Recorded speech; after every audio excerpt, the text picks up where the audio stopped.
Hello and welcome back to Yoga, Movement, and Mindfulness with myself, Jeannie. This is day 2 of Yoga for Beginners. So if you haven't already, check out the video up above where I bring you through a very gentle warm-up.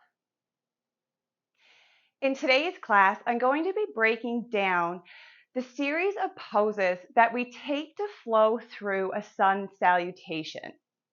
This will be a 2-part video. So today I'm going to be bringing you through a sun salutation A, and in part 2, I'll bring you through a sun salutation B. I recommend that you have a couple blocks for today's class. And also if you have a strap that you're able to loop around, or if you have a looped resistance band at home, this is a great alternative. So throw on some comfy workout clothes, roll out your yoga mat, and let's get moving.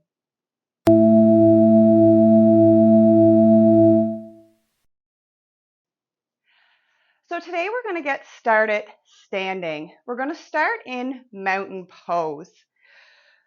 So to flow through a series of sun salutation, we start in mountain, we flow down into a forward fold, we step back into plank, which is going to be one of our main focuses today. Our plank, lowering down into half plank, which is chaturanga, then lifting into our back bend, cobra, and then pressing back into a downward dog.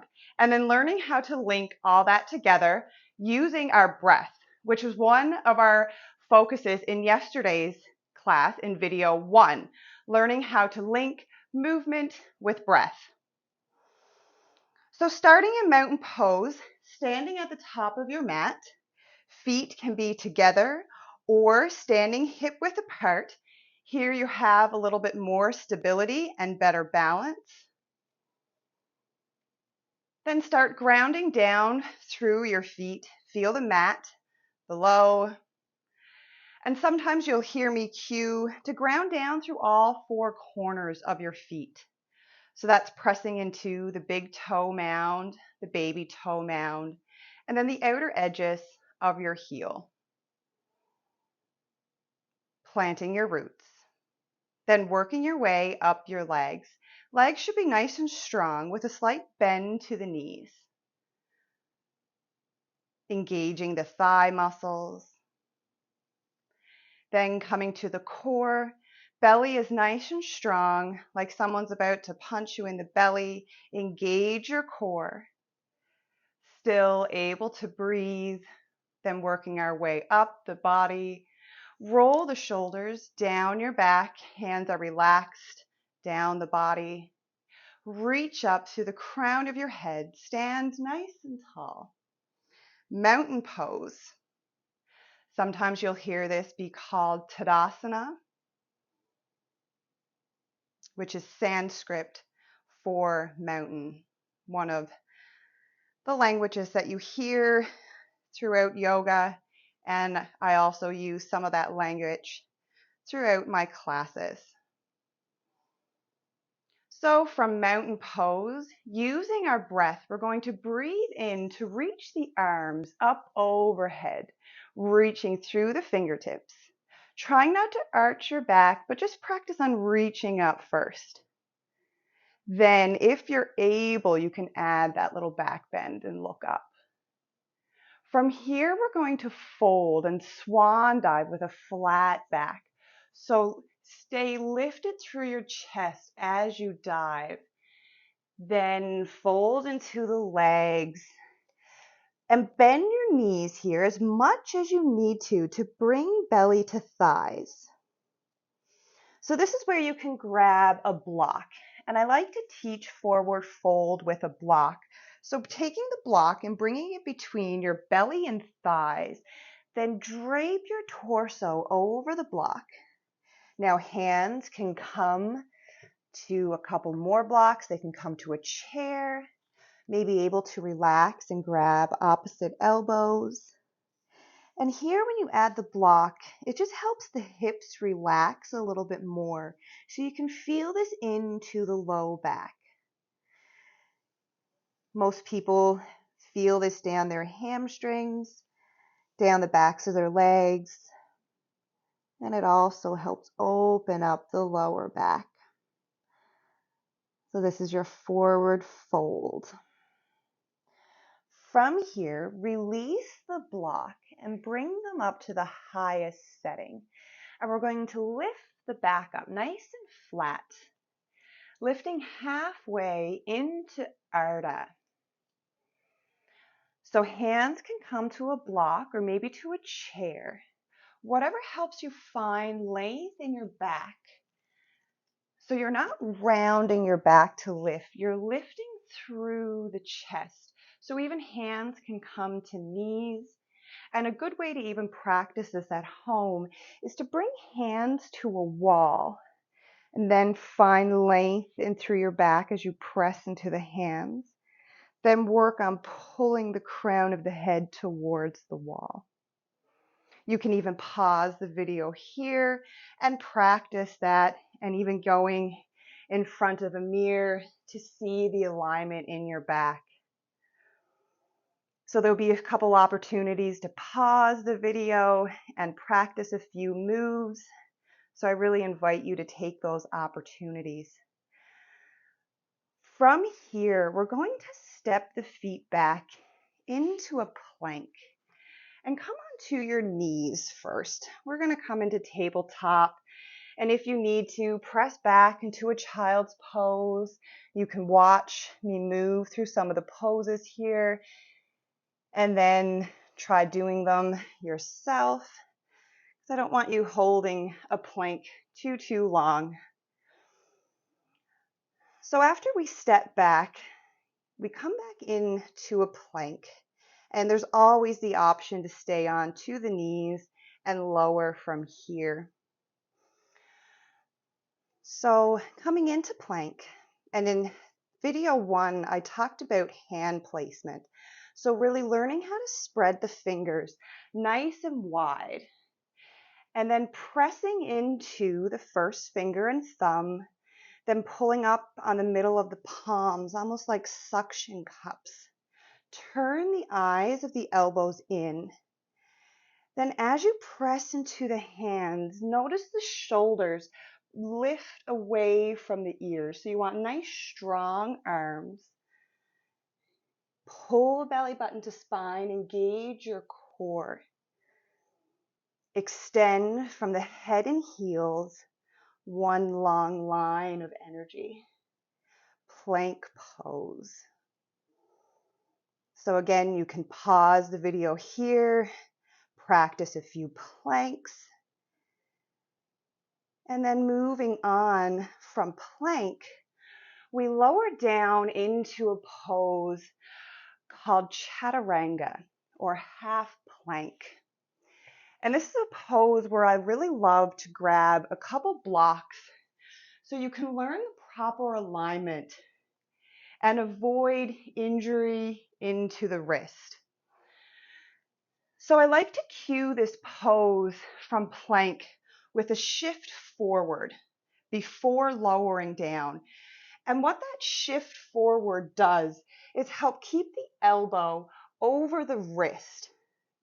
So a lot of the times you see people lower down and the elbow is coming back behind the wrist. So then most of their weight is being pushed into the heel of the palm, where we spoke about yesterday that we don't want the weight to push into that spot in the hand. So if we shift forward and then lower down, it keeps everything in one line. So this is where I like to grab the block and bring it parallel with the forearm so it almost touches. Now this may take a couple times trying and figuring out where to place it.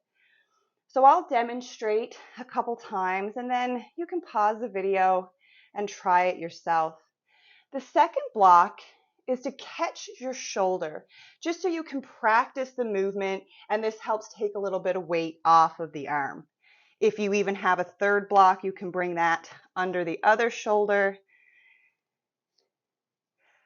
So coming into your plank, again, you can come onto your knees to try this as well. Shift forward, really reach to the crown of your head and lower down. And the goal is to not knock over the block. So if you don't do that shift forward and you lower down, you notice the block tips over and my elbow pushes back, which is what you don't want. So practice this a couple times. And then another way to help alleviate some weight off your arms and to practice chaturanga and to learn how to hug the elbows in towards the ribs. That's another cue that I teach in my class. So you can kind of add on to this and add a strap. And what this does is now it hugs my elbows in towards my ribs. And as I lower down, my chest comes to the strap, and the strap then picks up a little bit of weight, and I can practice here with less weight in my hands. And you can even do a few knee taps here just to get used to the movement. And then if you don't have a strap and you have a resistance band at home, you can even use a resistance band. And the resistance band, where it's a little bit wider, it might be a little bit more comfortable. So you might need to adjust through the chest, but same thing, it helps hug the elbows in as you lower down. So just a few props and techniques to help you learn chaturanga safely and learn the alignment so you don't hurt your wrists, hurt your shoulders, so you can have a safer practice. So we'll try that together. Coming up into your plank. Extend through the crown of the head and heels. Shift forward. Then exhale as you lower down, really hugging the elbows in. Keep the shoulders above the elbows.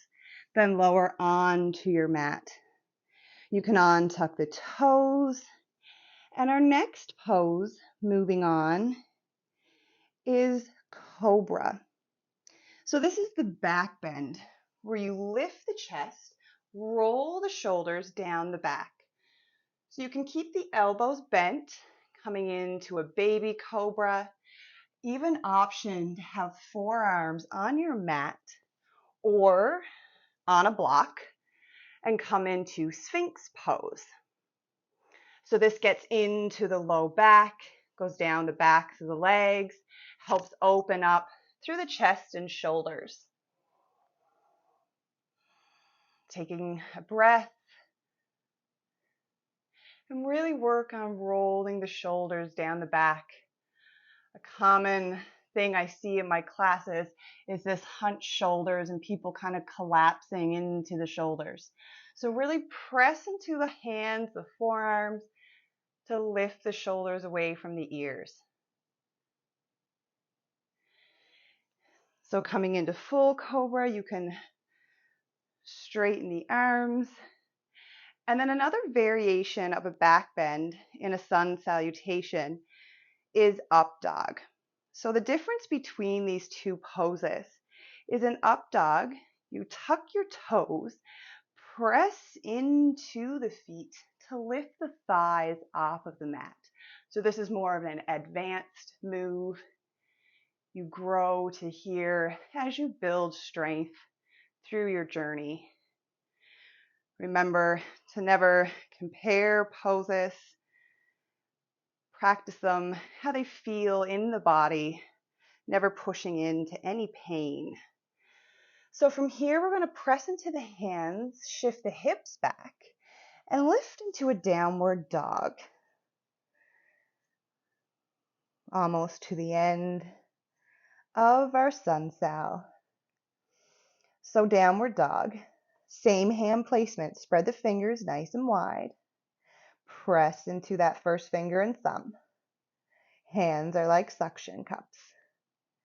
Neck is soft. You're able to shake your head yes and no. Slightly turn the armpits in, engage the lat muscles in your back. Lift the tailbone towards the sky. While still engaging your core, tuck the pelvis. You can pedal out the knees. You can bend the knees as much as you need to, and the goal is to press the heels towards the mat. Now, they never need to reach the mat. And this is a great pose to add a block or a rolled up blanket under the heels so you can bring the ground a little closer and then press into the heels, maybe switching up the stretch a little. And that's your downward dog. From here, we're going to shift our gaze forward, so looking up between the hands.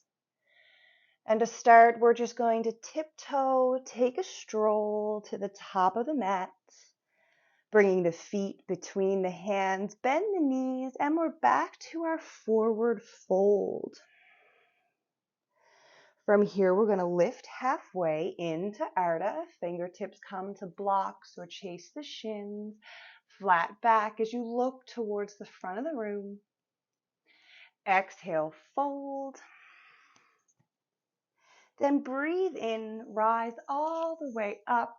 Circle the arms around and down, coming back into mountain pose. So that's a sun salutation A. So now together we'll flow through that, linking our breath with the movement. And you can come back here time and time again to practice a sun salutation to get used to the flow before jumping in to vinyasa classes. So starting in mountain pose, ground down through your feet. Shoulders roll down your back as you stand tall. Breathe in, reach the arms up overhead. Exhale, swan dive down, flat back.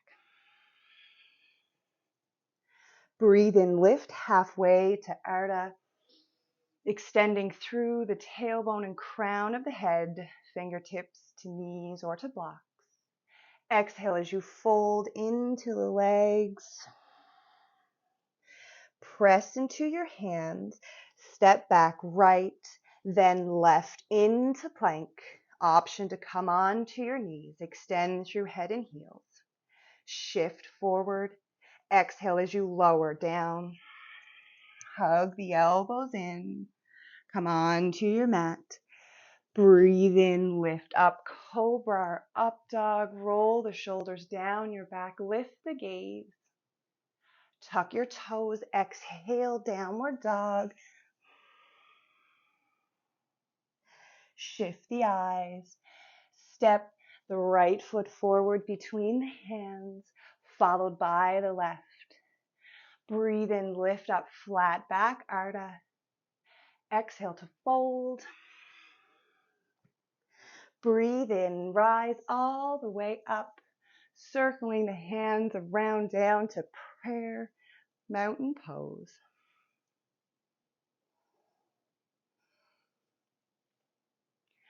So that is a sun salutation A. Check out video number 3, where I bring you through a sun salutation B as we continue to flow through the series, linking breath with movement. I hope you have a great day. Be mindful of your thoughts. Be mindful of what you say. And be mindful of how you feel. Namaste.